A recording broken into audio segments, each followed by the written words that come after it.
नमस्कार दोस्तों, स्वागत है आप सभी का आपकी अपनी YouTube channel first step learning with Rohit sir. तो फ्रेंड्स, आज की क्लास में हम आपसे बात करने वाले हैं 10th क्लास के स्टूडेंट्स के लिए मैथ्स के वो मोस्ट इंपॉर्टेंट क्वेश्चन जो कि आपके फाइनल एग्जाम में आपके लिए बहुत ही महत्वपूर्ण है, काफी हेल्पफुल साबित होने वाले हैं, जिनसे आप अपने फाइनल एग्जाम में ज्यादा से ज्यादा मार्क्स स्कोर कर सकते हैं। जी हाँ दोस्तों, आज की वीडियो में हम बात करेंगे वो मोस्ट इंपोर्टेंट क्वेश्चन जो आपको फाइनल एग्जाम में आते ही आते हैं और इनको करके आपको मार्क्स पूरे पूरे मिलते ही हैं। तो फ्रेंड्स, अगर आप भी एग्जाम में ज्यादा से ज्यादा मार्क्स हासिल करना चाहते हैं, ज्यादा से ज्यादा मार्क्स स्कोर करना चाहते हैं, तो आपको क्या करना होगा और वीडियो के अंत तक बने रहना होगा और वीडियो पसंद आए तो वीडियो को लाइक जरूर कर देना है। सो फ्रेंड्स, इंपॉर्टेंट क्वेश्चन के क्रम में सबसे पहले हम आ गए हैं, जिसमें हम सबसे पहले जानेंगे बहुत ही सिंपल सा क्वेश्चन और बहुत ही अच्छा और बहुत ही प्यारा सा क्वेश्चन जो कि आपको 100% आपसे फाइनल एग्जाम में पूछा ही जाएगा कि भाई अभाज्य गुणनखंड विधि द्वारा एचसीएफ या एलसीएम ज्ञात करना है। क्या करना है दोस्तों? प्राइम फैक्टराइजेशन मेथड के थ्रू अभाज्य गुणनखंड विधि के द्वारा आपको दी गई संख्याओं के एचसीएफ और एलसीएम दोनों निकालना है दोस्तों। ठीक है, तो जैसा कि आप यहाँ देख रहे हैं 12, 15 और 21 हमने यहाँ पर संख्या लिखी हुई है। कुछ इस तरह से आपको कुछ संख्या हो सकता है चेंज होकर आ जाए, ठीक है, लेकिन सवाल 100% फाइनल एग्जाम में जरूर पूछा जाएगा, इसकी प्रैक्टिस जरूर कर लें। चलिए आइए इसको कैसे करना है हम आपको बताते हैं।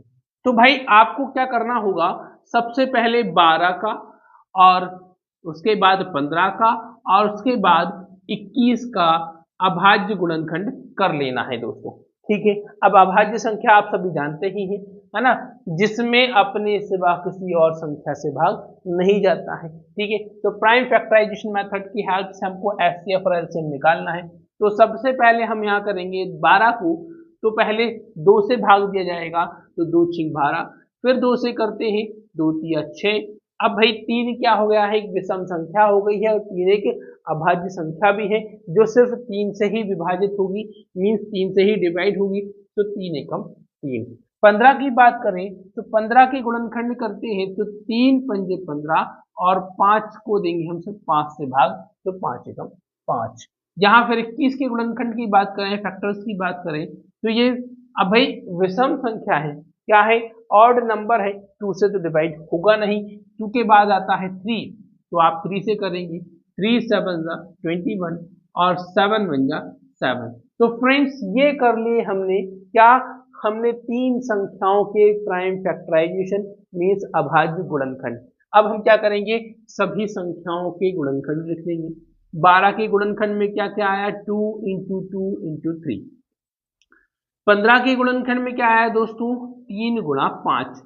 और 21 के गुणनखंड में क्या आया, तो वहां आया 3 गुणा 7, 3 इंटू 7। ओके, तो फैक्टर्स हो गए। ओके, तो जिस तरह से हम आपको यहाँ पर सॉल्व करके दिखा रहे हैं, आपको भी एज इट इज आपको फाइनल एग्जाम में करना है। आपको फुल मार्क्स 100% बिल्कुल मिलेंगे ही मिलेंगे, श्योरली मिलेंगे। ओके, अब बात आती है एचसीएफ और एलसीएम की। तो भाई एचसीएफ निकालने पहले तो आप लिखेंगे 12, 15 और 21 का एचसीएफ। ठीक है, इंग्लिश में आप लिख देंगे एचसीएफ ऑफ 12, 15 एंड 21। ओके, सो दोस्तों अब एचसीएफ में आप सभी जानते ही हैं कि आपको सिर्फ कॉमन नंबर लिखने होते हैं। ठीक है, क्या करना होता है, सिर्फ कॉमन नंबर जो सभी में कॉमन हो। ठीक है, जितने भी नंबर्स के प्राइम फैक्टर्स किए हैं, ठीक है, आपको उन सभी नंबर्स के बीच कॉमन नंबर देखना है। तो आप यहाँ देखते हैं ध्यान से, तो आपको दिखाई देगा कि यहाँ पर 3, 3 और 3 जो कि तीनों नंबर्स के बीच कॉमन फैक्टर है। ठीक है, तीनों नंबर्स में कॉमन फैक्टर है, कौन है, 3 है। ओके, अब क्या मेरे दोस्तों इसके अलावा और कोई नंबर आपको कॉमन फैक्टर दिखाई देता है? ठीक है, क्या ऐसा नंबर है जो तीनों के फैक्टर्स, तीनों के गुणनखंड में आता है? तो जी हाँ, अब यहाँ और कोई नंबर नहीं है, तो इसका मतलब यहाँ पर एचसीएफ आपका कितना हो गया, 3 हो गया है। ठीक है, अब बात कर रहे हैं एलसीएम की, तो फिर से आप लिखेंगे 12, 15 और 21 का LCM। ठीक है दोस्तों, अब भाई LCM में क्या ध्यान देना है कि पहले तो ये देख ले तीनों नंबर्स के फैक्टर्स में कौन सा नंबर कॉमन फैक्टर है। ठीक है, ओके, कौन सा फैक्टर कॉमन फैक्टर है, तो 3 तो तीनों में कॉमन फैक्टर है। इसके बाद मेरे दोस्तों आपको एक बात और ध्यान रखनी है कि भाई जब हमने देख लिया कि तीनों में कॉमन फैक्टर हो गया, अब उसके बाद देख ली क्या कोई ऐसे नंबर, दो नंबर ऐसे हैं जिन दोनों के फैक्टर भी कॉमन हो। ठीक है, हो सकता है इन दोनों के फैक्टर में कोई कॉमन नंबर हो सकता है इन दोनों की कोई कॉमन फैक्टर हो, या हो सकता है इन दोनों में से किसी का कॉमन फैक्टर आपको दिखाई दे। अगर दोनों के बीच में है तो पहले वो भी लिखना है। ओके, सपोज एक एग्जाम्पल के तौर पर हम बात करें, मान लीजिए कि यहाँ पर 2 और होता। ठीक है, अगर यहाँ पर 2 और होता तो आप यहाँ देखते कि भाई 2 यहाँ भी है 2 यहाँ भी है, तो हम क्या करते, दोनों का कॉमन यहाँ लिख देते। ठीक है, समझ गए ना, ओके, क्लियर है। ठीक, तो जब आपको 2 नंबर्स के फैक्टर कॉमन मिले तो आपको 2 के भी लिखने हैं, पहले तीनों के फिर दोनों के। ओके, क्लियर है। ठीक है, तो भाई अभी फिलहाल कंडीशन में यहाँ सिर्फ तीनों के बीच कॉमन है, किसी भी दो नंबर के फैक्टर में कॉमन नहीं है। ठीक है, चलिए तो अब क्या करना है, बाकी बचे हुए नंबर्स भी लिख देने हैं। तो यहाँ पर 2 इंटू 2 है तो 2 इंटू 2 लिख दें। उसके बाद आपका 5 है तो यहाँ पर 5 लिख दें। ठीक है, उसके बाद आपका लास्ट में क्या बचा है, 7 बचा हुआ है। ठीक है, तो इस तरह से आप क्या कर देंगे, यहाँ पर सारे नंबर्स को बाकी बचे हुए, ठीक है, रिमेनिंग फैक्टर्स जो है उनको यहाँ पर लिख देना है और फिर क्या करना है, सभी को मल्टीप्लाई कर देना है। ठीक है, मल्टीप्लाई करते हैं, चलिए इंटू कर ले, तो 3 2 जा 6, 6 2 जा 12 और 12 इंटू 5 हो जाएगा 60 और 60 इंटू 7, ओके, तो 6 7 जा 42 और 0 का 0। तो एलसीएम मेरे दोस्तों कितना आ गया है, यहाँ पर 420 आ गया है। तो यहाँ पर हमने देखा कि कितने आसान तरीके से और कितने अच्छे तरीके से हमने यहाँ पर प्राइम फैक्टराइजेशन मेथड की हेल्प से, अभाज्य गुणनखंड विधि की मदद से हमने यहाँ पर संख्याओं के एचसीएफ और एलसीएम निकालना सीख लिए हैं, जो कि आपके फाइनल एग्जाम के लिए बहुत ही ज़्यादा इंपॉर्टेंट क्वेश्चन है। तो मेरे दोस्तों इसको प्रैक्टिस करना बिल्कुल भी ना भूलें, इसको हल्के में ना लें, प्रैक्टिस जरूर कर लें। चलिए इसी के साथ बढ़ते हैं हमारे सेकेंड मोस्ट इंपोर्टेंट क्वेश्चन की ओर। ओके फ्रेंड्स, तो हम आ गए हैं हमारे सेकेंड मोस्ट इंपोर्टेंट क्वेश्चन की ओर। इससे पहले मैं आपको बता दूं कि भाई ये क्लास बहुत ही इंपॉर्टेंट क्लास है और यहाँ पर आपको बहुत ज़्यादा मोस्ट इंपॉर्टेंट क्वेश्चन हम आपको बताने वाले हैं। सो फ्रेंड्स, इस क्लास को आप सभी जरूर देख लें, नहीं तो बाद में मत कहना भैया कि सर आपने हमें बताया नहीं कि ये इतने मोस्ट इंपॉर्टेंट हैं और आपको एग्जाम में आने वाले हैं। ठीक है, तो इस वीडियो को जरूर देख लें और इसके बाद और आगे आने वाली वीडियोस में भी आपको बहुत ही मोस्ट इंपोर्टेंट क्वेश्चन हम यहाँ पर बताने वाले हैं, तो उन सभी वीडियोस को जरूर देखें।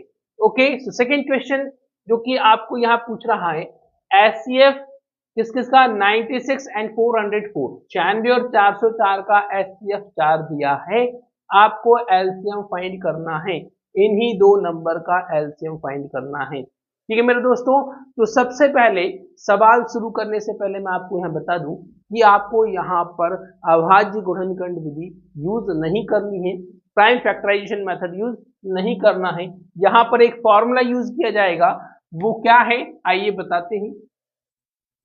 तो इसको हल करने के लिए आपको फॉर्मूला यूज करना है, HCF इंटू LCM, ठीक है, इज इक्वल्स टू दो संख्याओं का गुणनफल। ठीक है मेरे दोस्तों, क्या फॉर्मूला है, एचसीएफ और एलसीएम का प्रोडक्ट जो होता है, गुणनफल जो होता है, वो दो संख्याओं के गुणनफल के बराबर होता है। ठीक है, प्रोडक्ट ऑफ टू नंबर्स के इक्वल होता है। सो ये फैक्ट भी आप याद रखें कि भाई product of HCF and LCM जो है इक्वल होता है कि इसके प्रोडक्ट ऑफ टू नंबर्स के।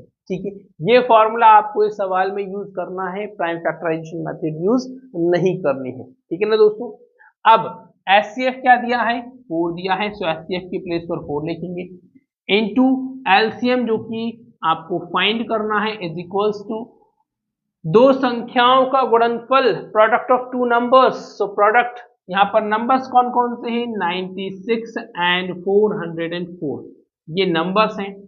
ठीक है, अब आपको क्या करना है, एलसीएम फाइंड करना है। एलसीएम फाइंड करने के लिए आप क्या करेंगे, इस 4 को ट्रांसफर करेंगे। 4 इस एलसीएम से इंटू हो रहा है। अब इंटू वाला नंबर जब ट्रांसफर होगा, गुणा वाली संख्या जब ट्रांसफर होगी, पक्षांतर होकर वो कहाँ चली जाएगी, भाग में चली जाएगी दोस्तों। ठीक है, क्या करेंगे, डिवाइड करेंगे। तो LCM is equals to 96 into 404 is equal, sorry, upon 4। Okay, क्योंकि ये 4 अब इंटू से डिवाइड में आ जाएगा, ट्रांसफर होकर पक्षांतर होकर। सो एलसीएम इज इक्वल्स टू, आप क्या कर सकते हैं, 404 और 96 में से किसी को भी 4 से भाग दे सकते हैं, क्योंकि ये इसके इंटू में है। ठीक है, तो आप किसी को भी इंटू कर लें। ठीक है, तो आप यहाँ इंटू करेंगे, तो सीधा सा फंडा है, 24 चौके 96 होता है ना। ओके, तो इससे इसको भाग दे दिया और आप इन दोनों को गुणा कर दें, तो वही आपका आंसर क्या हो जाएगा, 9696, है ना। 24 चौके 96, 96 का 6, आगे 0 है, 9 का 9 आ जाएगा, फिर 24 चौके 96, तो 9696 इसका आंसर हो जाएगा। और यहाँ पर हमारा दोनों नंबर्स का एलसीएम निकल गया है। ठीक है, जो कि आपके प्राइम फैक्टराइजेशन मेथड से भी और भी आसान मेथड है, बहुत ही सिंपल सा फंडा है। और यूं आप 1 मिनट के अंदर इस फॉर्मूले की हेल्प से आप चाहें तो एचसीएफ फाइंड कर सकते हैं, आप चाहें तो एलसीएम फाइंड कर सकते हैं, और आप चाहें तो दोनों ही नंबर्स में से, टू नंबर्स में से कोई भी एक नंबर फाइंड इजीली कर सकते हैं। बहुत ही अच्छा फॉर्मूला है और बहुत ही काम का फॉर्मूला है, जो कि आपको फाइनल एग्जाम में बहुत काम आने वाला है दोस्तों। ये फॉर्मूला जरूर याद कर लें। ठीक है दोस्तों, सो फ्रेंड्स, अब हम आ गए हैं हमारे नेक्स्ट क्वेश्चन पर, जो कि काफी इंपॉर्टेंट है और आपसे हर साल फाइनल एग्जाम में पूछा ही जाता है। ठीक है, सिर्फ संख्या चेंज हो सकती है, नंबर चेंज हो सकते हैं, लेकिन सवाल तो जरूर आता है। ठीक है, क्या करना है, सिद्ध कीजिए कि 3 + 2√5 एक अपरिमेय संख्या है, इरेशनल नंबर है, ये आपको प्रूव करना है। क्या करना है, इरेशनल क्या अपरिमेय संख्या है, ये सिद्ध करके दिखाना है। अब भाई इसको सॉल्व करने के लिए आपको क्या करना होगा कि सबसे पहले जो पहला कंसेप्ट होगा, यहां पर हमारा जो पहला काम होगा कि उन्होंने बोला अपरिमेय संख्या, तो इसके विपरीत हम क्या करेंगे, इसके विपरीत हम मान लेते हैं, मान ले कि या माना कि 3 + 2√5 एक परिमेय संख्या है। ठीक है, अब आपको ये पता होना चाहिए परिमेय और अपरिमेय संख्या क्या होती है। ठीक है, सो परिमेय संख्या है, परिमेय संख्या वो जिसे आप p/q के रूप में दर्शा सकें, q = 0 नहीं होना चाहिए। ठीक है, ओके, तो अब ये परिमेय संख्या है, तो इसका मतलब क्या हुआ कि इसे आप p/q के फॉर्म में रिप्रेजेंट कर सकते हैं, है ना, मतलब अंश बटे हर के रूप में रिप्रेजेंट कर सकते हैं। जरूरी नहीं आप या p/q ही लिखें, आप जो लिखना चाहें x/y, a/b, कुछ भी लिख लें। ठीक है, मीन्स, लेकिन बात ये है कि फ्रैक्शन के फॉर्म में होना चाहिए, भिन्न के रूप में होना चाहिए, तो वो परिमेय संख्या है। ठीक है, जहां पर q का मान 0 के इक्वल नहीं होना चाहिए, q is not equal to 0। Okay, ये लिख लिया। अब जब ये लिख लिया तो हम क्या करेंगे, रूट वाली वैल्यू को छोड़कर बाकी को हम ट्रांसफर करेंगे। तो पहले 3 को लेकर जाते हैं, जब 3 को लेकर जाएंगे तो बचेगा 2√5 ओनली, तो p/q, और 3 तरफ प्लस है तो उस तरफ जाकर माइनस होगा। फिर आप इसको क्या करेंगे, क्रॉस मल्टीप्लाई करेंगे, सो 2√5 इज इक्वल्स टू p-3q/q हो जाएगा। फिर आप इस 2 को भी ट्रांसफर करेंगे, सो यहां आपके सामने आ जाएगा √5 इज इक्वल्स टू p-3q/2। ठीक है, अब बस इसके बाद आपका रहता है इंपॉर्टेंट पार्ट, जो कि थोड़ा सा थ्योरेटिकल है। ठीक है, थ्योरेटिकल पोर्शन है, थोड़ा सा इसको समझिए, ध्यान से देखिए। ओके, क्या करना है कि भाई परिमेय संख्या जो होती है उसमें p/q क्या है, पूर्णांक है। हाँ, तो हम यहाँ लिखेंगे चूंकि P तथा Q पूर्णांक है, क्या है, पूर्णांक है। इसलिए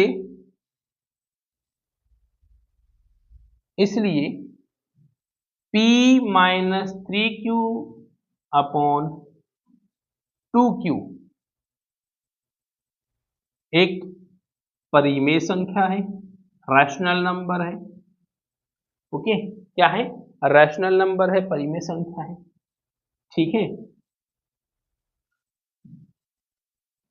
सो हम क्या लिखेंगे, since P and Q are integer, okay, therefore P minus 3Q upon 2Q is a rational number.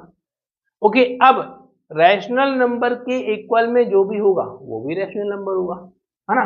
तो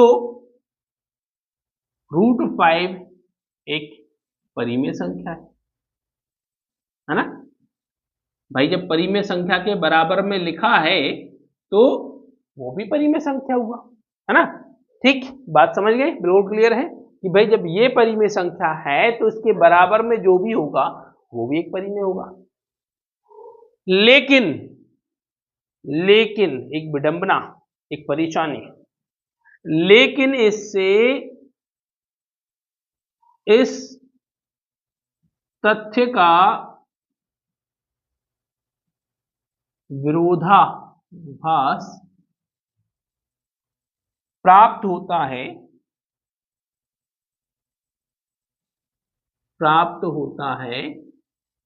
कि √5 एक अपरिमेय संख्या है।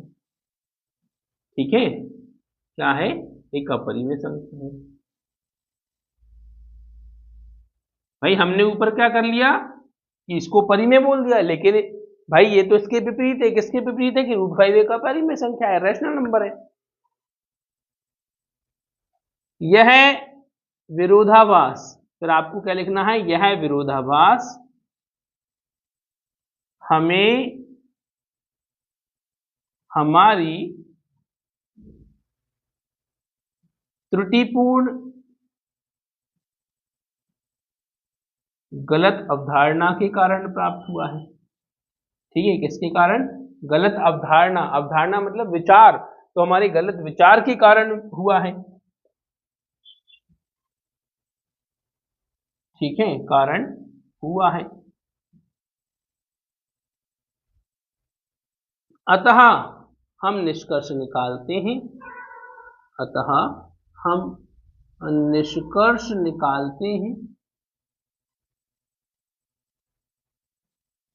ठीक है, निष्कर्ष निकालते हैं कि 3 + 2√5 एक अपरिमेय संख्या है। ठीक है, क्या है दोस्तों, अपरिमेय संख्या है। ठीक है बस, तो भाई ये हो गया हमारा पूरा सवाल, और बहुत ही सिंपल सा कंसेप्ट है। एक बार और ध्यान से सुन लीजिए, आपको क्या लिखना है, क्योंकि P तथा Q पूर्णांक हैं, ठीक है, P and Q are integer, therefore P minus 3Q upon 2Q is a rational number, है ना।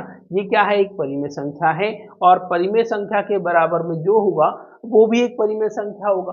लेकिन भाई √5 तो क्या है, पहले से ही अपरिमेय संख्या है, रैशनल नंबर है ना। तो लेकिन इससे इस तथ्य का विरोधाभास प्राप्त होता है कि √5 एक अपरिमेय संख्या है ना।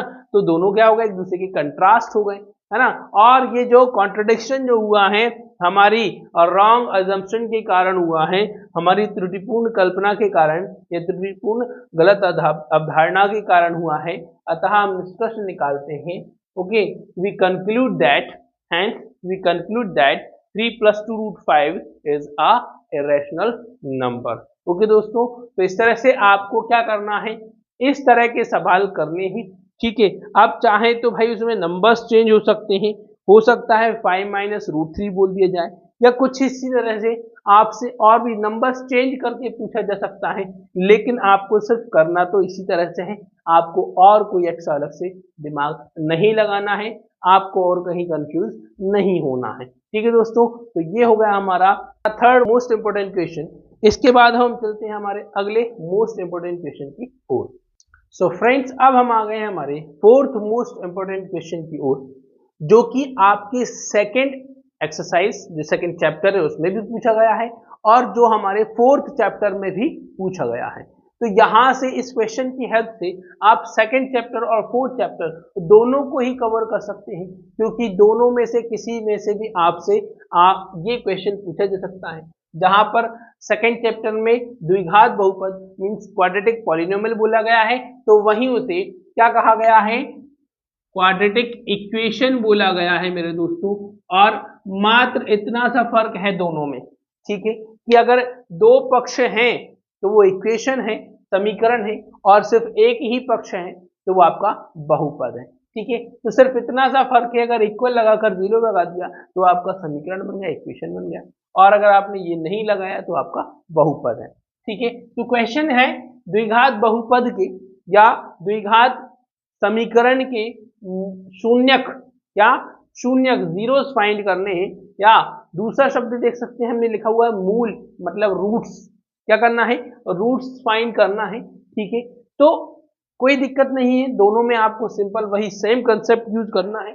अगर आपके सामने कुछ क्वेश्चन या इस तरह की स्थिति दी गई हो, इस तरह का सवाल लिखा गया हो, तो आपको क्या करना है, ठीक है। तो इसे सॉल्व करने के लिए आपको सबसे पहले क्या करना होगा, ध्यान दीजिएगा, 2 स्टेप्स में इस क्वेश्चन को सॉल्व करना है। फर्स्ट स्टेप में बात करें तो आपको क्या करना होगा, फर्स्ट वाली टर्म को लास्ट वाली टर्म से मल्टीप्लाई करना है, ठीक है। किससे करना है, फर्स्ट वाली टर्म को पहले वाले पद को लास्ट वाले अंतिम पद से गुणा करना है। दोनों का गुणा करेंगे 6 × 18 प्लस माइनस माइनस और x की घात 2 माइनस 18x²। तो पहली स्टेप ये होगी। सेकेंड स्टेप में आपको क्या करना है, ठीक है, पहली स्टेप एकदम क्लियर है, ओके, कोई दिक्कत नहीं है ना। चलिए सेकेंड स्टेप में क्या करना है, आपको मिडिल टर्म लेनी है, बीच वाला पद लेना है और इसको 2 भागों में बांटना है। क्या करना है, 2 पार्ट्स में इसको डिवाइड करना है, और कुछ इस तरह से डिवाइड करना है कि जब हम दोनों पार्ट्स को मल्टीप्लाई करें तो आपको यही मिलना चाहिए जो आपको पहले इंटू करने पर आया था, ठीक है दोस्तों। मेरी बात पर ध्यान दीजिए, मिडिल टर्म लेनी है सेकेंड पार्ट में, ठीक है, और सेकेंड मिडिल टर्म को आपको 2 पार्ट्स में, 2 हिस्सों में इस तरह से बांटना है कि दोनों हिस्सों का जब इंटू करें तो आपको वापस वही नंबर मिले जो पहले इंटू करने पर आया था, ठीक है। तो अब ये सोचे कि कौन कौन से नंबर को मल्टीप्लाई करने पर 18 आता है। तो 6 का 3 में करते हैं 6 × 18, 2 का 9 में करते हैं 2 9 18, 9 2 18, ठीक है। तो ये तो इंटू की बात हो गई, लेकिन कंडीशन एक और है। एक और कंडीशन ये है कि उनको ऐड और सब्ट्रैक्ट करके, जोड़कर या घटाकर -7 बचना चाहिए। कितना बचना चाहिए, -7 बचना चाहिए, ठीक है। -7 कैसे बचेगा, तो भाई आप देखें तो 9x और 2x को मल्टीप्लाई करोगे तो आपको 18 मिलेगा, और दोनों का डिफरेंस, दोनों का अंतर 7 आपको देगा, है ना। दोनों को 9 दूनी 18, 9 को 2 से गुणा करें 18 मिलेगा, 9 में से 2 घटाएं तो आपको 7 मिलेगा, ठीक है। तो टुकड़े आपको मिल गए हैं। अब इसको लिखना कैसे है, तो भाई 6x² फर्स्ट टर्म आपकी एज इट इज लिखनी है, ये माइनस लगाया, जो माइनस लगा था हमने वो माइनस लगाया। 9 और 2 का डिफरेंस 7 होना चाहिए, तो 9 - 2 लिख दिया जाए, ठीक है।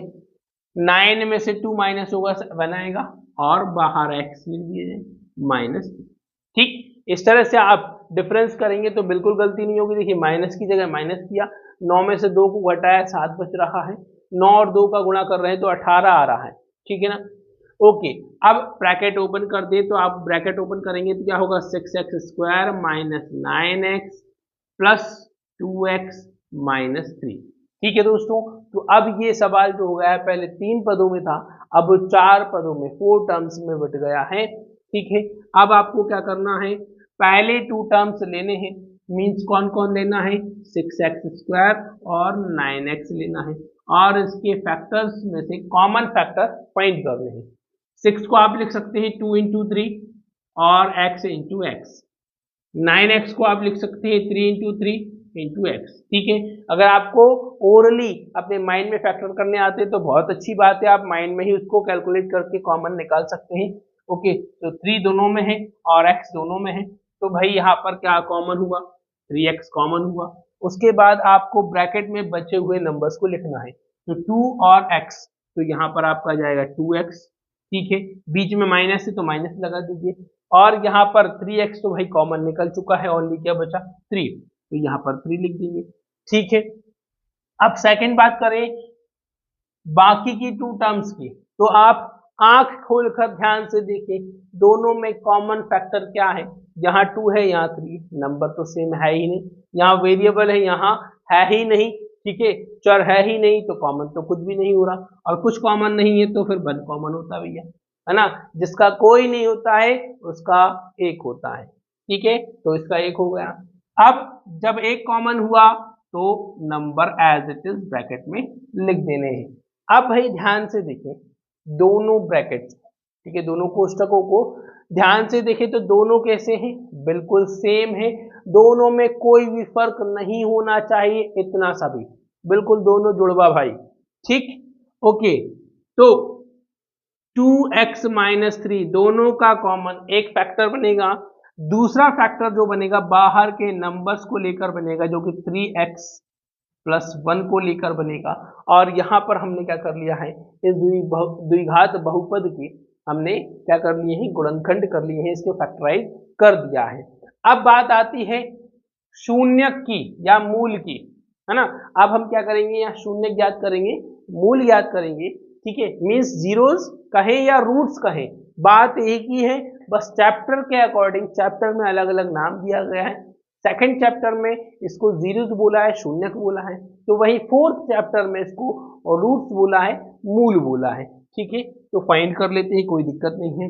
पहला जीरो फाइंड करते हैं, so 2x minus 3 is equal to 0 लिखेंगे। पहले आप -3 को ट्रांसफर कर लें, तो यहां बचेगा 2x, और -3 जब ट्रांसफर होकर पक्षांतर होकर उधर जाएगा तो माइनस से क्या हो जाएगा, प्लस हो जाएगा। फिर 2 को धीरे से उस तरफ कर दीजिए, तो 3/2। ओके, पहला शून्य आ गया, पहला रूट आ गया, ठीक है, मूल आ गया है।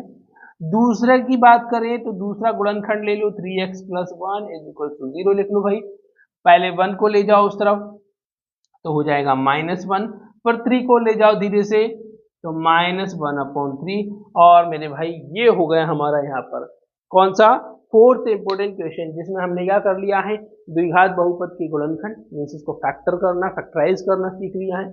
ओके, देन हमने क्या किया, उसके शून्य, ओके, और मूल, शून्य कहें या मूल कहें बात एक ही है, कंफ्यूज नहीं होना है। ठीक है, बार बार कह रहा हूं, तो यहाँ पर हमने ये सॉल्व कर लिया है। ठीक है दोस्तों, सो फ्रेंड्स, ये थे हमारे आज के फर्स्ट और सेकेंड चैप्टर के मोस्ट इंपोर्टेंट क्वेश्चन, जो कि आपके फाइनल एग्जाम में बहुत बहुत ज्यादा हेल्पफुल होने वाले हैं।